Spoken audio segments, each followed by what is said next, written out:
కంటే ముందే ప్రధాన పార్టీల కసరత్తు పూర్తి కాకముందే అక్కడ అభ్యర్థిని ప్రకటించింది బీజేపీ. కాంగ్రెస్ నాయకుడిని పిలిచి కండువా కప్పి టికెట్ కూడా అనౌన్స్ చేసింది. కానీ నామినేషన్లు మొదలైన ఆయన చేతికి ఇంకా బీఫామ్ అందలేదు. గట్టి అభ్యర్థిని పెట్టామనుకున్న పార్టీ ఇప్పుడు ఆయన బలం సరిపోదన్న డైలమాలో ఉంది. అందుకే ఆ రిజర్వ్డ్ సీట్ అభ్యర్థిపై పునరాలోచనలో పడింది. అభ్యర్థి ఆయనేనా, మరొకరు తెరపైకొస్తారా? రేపటికల్లా క్లారిటీ వచ్చేస్తుందా? ఆ అభ్యర్థిని మారుస్తారా? అందుకే బీఫామ్ ఇవ్వలేదా? పెద్దపల్లిపై కమలం తర్జన భర్జన. అన్నీ చూసుకొని అక్కడ అభ్యర్థిని ప్రకటించింది కమలం పార్టీ. కానీ నామినేషన్ లోపే క్యాండిడేట్ సమర్థతపై సందేహంలో పడింది. పెద్దపల్లి పార్లమెంట్ సీటుని ఈసారి ఎలాగైనా గెలవాలన్న పట్టుదలతో బలమైన నేతల కోసం ప్రయత్నించింది బీజేపీ నాయకత్వం. ఇతర పార్టీల నేతలపై దృష్టి పెట్టింది. మొదట బీఆర్ఎస్, తరువాత కాంగ్రెస్ నేతలపై గురిపెట్టింది.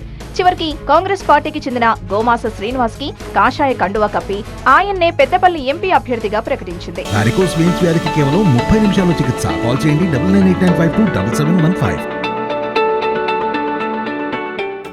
బీజేపీ అభ్యర్థిని ప్రకటించే సమయానికి ఇంకా కాంగ్రెస్, బీఆర్ఎస్ అభ్యర్థులు ఖరారు కాలేదు. అదే సమయంలో గోమాస పార్టీ అధిష్టానం అంచనాల్ని అందుకోలేకపోయారు. కమలం పార్టీ క్యాడర్ ని కలుపుకొని వెళ్లలేకపోయారు. పెద్దపల్లిలో పార్టీ బలహీనమైన అభ్యర్థిని బరిలో నిలిపిందన్న అసంతృప్తితో ఉంది బీజేపీ క్యాడర్. పార్టీలోని ఓ వర్గం గోమాసని వ్యతిరేకిస్తోంది. పార్టీ నిర్వహించిన సర్వేలో కూడా గోమాసపై అంత సానుకూలత లేదని చెబుతున్నారు. దీంతో మిగిలిన అభ్యర్థులిద్దరికీ బీఫామ్లు ఇచ్చినా గోమాస శ్రీనివాస్ ని మాత్రం పెండింగ్ లో పెట్టింది బీజేపీ అధిష్టానం. టికెట్ ఇస్తానంటే బీజేపీలో చేరేందుకు సిద్ధంగా ఉన్నారట సిట్టింగ్ ఎంపీ వెంకటేష్ నేత. ఆయన ఈ మధ్య బీఆర్ఎస్ కి గుడ్ బై చెప్పి కాంగ్రెస్ లో చేరారు. గోమాస శ్రీనివాస్, వెంకటేష్ నేత ఇద్దరిది ఒకే సామాజిక వర్గం. ఒకవేళ గోమాసని మార్చితే జరిగే పరిణామాలపై దృష్టి పెట్టిందట బీజేపీ అగ్రనాయకత్వం. బీజేపీ సీనియర్ నేత సునీల్ బన్సల్ తెలంగాణ నాయకులతో పెద్దపల్లి టికెట్ పై చర్చిస్తున్నారు.